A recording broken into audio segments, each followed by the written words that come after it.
دیکھیے پروردگار عالم نے قرآن مجید میں اپنے اوصاف بڑی تعداد میں بیان کیے ہیں.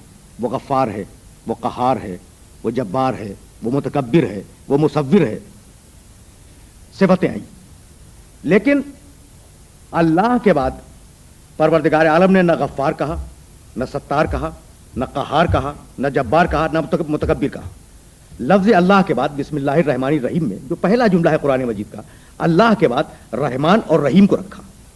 تو اگر اللہ سمجھ میں آ گیا تو یہ لفظ رحمان اور لفظ رحیم دونوں سمجھ میں آ جائیں گے. اللہ کیا ہے؟ دیکھیے خدا رازق ہے.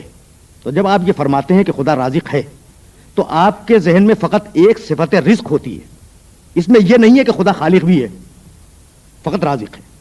جب آپ نے کہا خدا خالق ہے تو فقط صفت خالقیت سامنے ہے، اب صفت رزق سامنے نہیں ہے. خدا قہار ہے، قہار قہر کرنے والا، تو ایک صفت آپ کے سامنے ہے.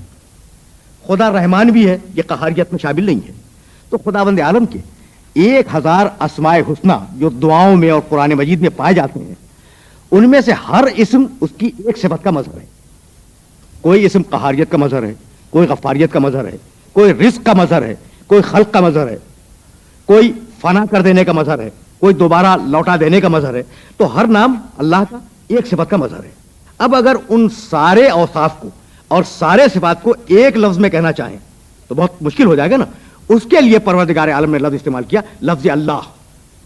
رازق یعنی ایک صفت، خالق یعنی ایک صفت، مبدی ایک صفت، معید ایک صفت. اور جب اللہ آپ نے کہا تو جتنی بھی صفتیں ہیں کمال کی اور جتنی بھی صفتیں پروردگار عالم میں پائی جاتی ہیں وہ ساری کی ساری لفظ اللہ میں سمٹ کے آ گئیں. تو آغاز کیا پروردگار عالم نے اپنی کتاب کا اپنے نام سے جو اس کا اسم ذات ہے، جس میں ساری صفتیں سمٹ کے آ جاتی ہیں. اور اب اپنے نام کے فوراً بعد اس نے یہ نہیں کہا کہ یہ وہ اللہ ہے جو غفار ہے، جو قہار ہے، جو ستار ہے، جو متکبر ہے، جو غفور ہے. نہیں، اللہ کے فوراً بعد 2 صفتیں دی، یہ رحمان ہے، یہ رحیم ہے. یعنی اپنے پراپر ناؤن کے بعد، اپنے ذاتی نام کے بعد پروردگار عالم نے قرآن مجید میں سب سے پہلے جن صفتوں کا تعارف کرایا وہ 2 صفتیں، رحمانیت، رحیمیت. رحمان کے معنی وہ بلا تفریق مذہب و ملت ہر ایک کو نعمت دیتا ہے. یہ رحمان کا مفہوم ہے.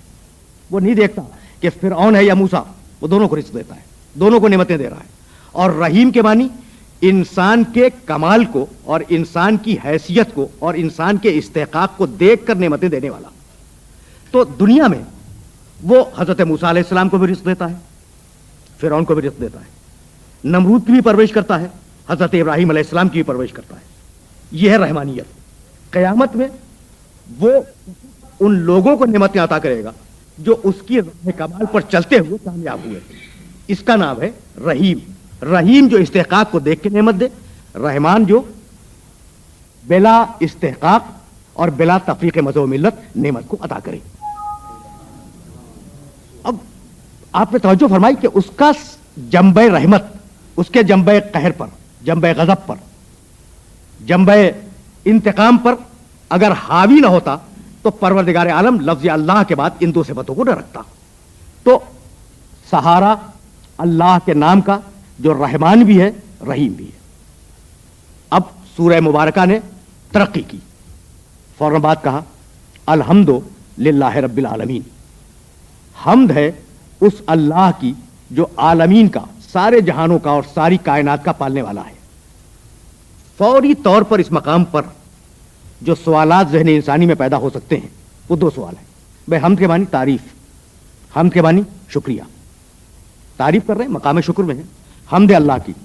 تو فوری طور پر انسان کے ذہن میں 2 سوال پیدا ہوں گے کہ بھائی جس اللہ کی آپ حمد کر رہے ہیں وہ ہے بھی یا نہیں، پہلا سوال.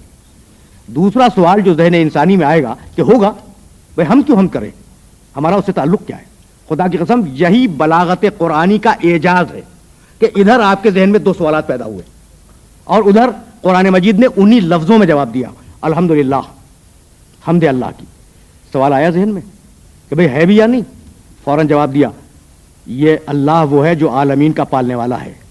بھائی فضا میں اگر بال کو پھینکو تو جب تک تمہارے ہاتھ کا فورس باقی رہے گا اس وقت تک بال فضا میں رہے گی، گیند فضا میں رہے گی، اور جس وقت فورس ختم ہوا وہ زمین پہ آ جائے گی، ہے یا نہیں؟ تو ایک ہے علت ایجاد اور ایک ہے علت بقا. یہ دو چیزیں ذرا سا توجہ کی طلبگار ہیں. علت ایجاد کا مطلب ایک آدمی نے ایک شے کو ایجاد کر دیا، یہ میز بنا دی ایک انسان نے. اب وہ ٹھیکیدار تو نہیں ہے کہ اس میز کو باقی بھی رکھے، ہو سکتا ہے پانی سے، دھوپ سے، سردی سے، گرمی سے، کسی چیز سے ٹوٹ جائے. تو بنانے والے کا کام بنا دینا ہے، باقی رکھنا، اسے مینٹین کرنا یہ بنانے والے کا کام نہیں ہے. تو کہہ سکتا تھا کوئی کہ کائنات کا کوئی خالق ہوگا، لیکن کیا ضروری ہے کہ اب وہ ہو؟ ممکن ہے مر چکا ہو. کہا نہیں، وہ رب العالمین ہے. اس وقت اگر مریخ، زہرہ، عطارد، سورج، چاند، زمین یہ سب باقی ہے تو کوئی ان کا باقی رکھنے والا موجود ہے. پہلا سوال جو ذہن انسانی میں آ سکتا تھا کہ بھئی وہ ہے یا نہیں، اس کا جواب دیا کہ رب العالمین. اگر عالمین قائم ہے تو اس کا رب قائم ہے اور باقی ہے. دوسرا سوال کہ بھئی ہوگا، ہم اس کا شکریہ ادا کیوں کریں؟ اس کا جواب اس کے آگے بڑھ کے دیا کہ الرحمن الرحیم، یہ دنیا میں بھی نعمتیں دینے والا ہے اور آخرت میں بھی نعمتیں دینے والا ہے. تو اگر نعمت کی تمنا ہے تو حمد کرو، اور نعمت کی تمنا نہیں ہے تو حمد نہ کرو. اب ایک سوال پھر ذہن انسانی میں پیدا ہوا کہ بھائی نعمت کی تمنا، نعمت تو دے رہا ہے نا وہ، اب تمنا کریں جب بھی دے گا اور نہ کریں جب بھی دے گا. ضرورت کیا ہے کہ ہم اس کی حمد کریں؟ ہوگا، یقیناً ہوگا، ہم نے تسلیم کر لیا اور وہ دنیا میں نعمت دے رہا ہے. لیکن یہ کہ ہم اس کی نعمت کا شکریہ ادا کریں، ہمیں اس سے فائدہ کیا پہنچے گا؟ فوراً بات کہا، دیکھیے آیتوں کا دوسری آیتوں سے ربط. فوراً بات کہا مالک یوم الدین، یہ نعمتیں فقط دنیا میں ختم نہیں ہوں گی، نعمتوں کا سلسلہ قیامت تک جانے والا ہے. وہ یوم دین کا مالک ہے. تو اب اگر قیامت میں لازوال نعمتیں چاہیے، لازوال نعمتیں چاہیے تو اس کی حمد کرو، نہیں چاہیے تو نہ کرو. اب پھر ایک سوال ذہن انسانی میں پیدا ہو سکتا تھا، اور بڑا عجیب و غریب سوال، کہ حمد کے لیے ہم تیار ہیں، ہم اس کی حمد کے لیے تیار ہیں، لیکن حمد کا وہ سلیقہ کیا ہو، وہ طریقہ کیا ہو جو اس خالق کو پسند ہو. تو فوراً جواب آیا ایاک نعبد، پروردگار ہم تیری عبادت کرتے ہیں، عبادت کے ذریعے تیری حمد کو تیری بارگاہ میں پیش کرتے ہیں. اب پھر ذہن انسانی میں سوال پیدا ہوا کہ اس عبادت کے طریقے کو کون بتلائے؟ ایاک نستعین، پروردگار مدد بھی تجھ سے ہے، طریقہ عبادت تو بتلا دے. اب پروردگار طریقے عبادت کو بتلائے تو کیسے بتلائے؟ تو اب پھر فوراً ایک دعا دے دی، اہدنا الصراط المستقیم. دعا مانگو ہماری بارگاہ میں کہ پروردگار ہمیں سیدھے راستے پر چلنے کی ہدایت کر، سیدھے راستے کی طرف ہماری ہدایت کر.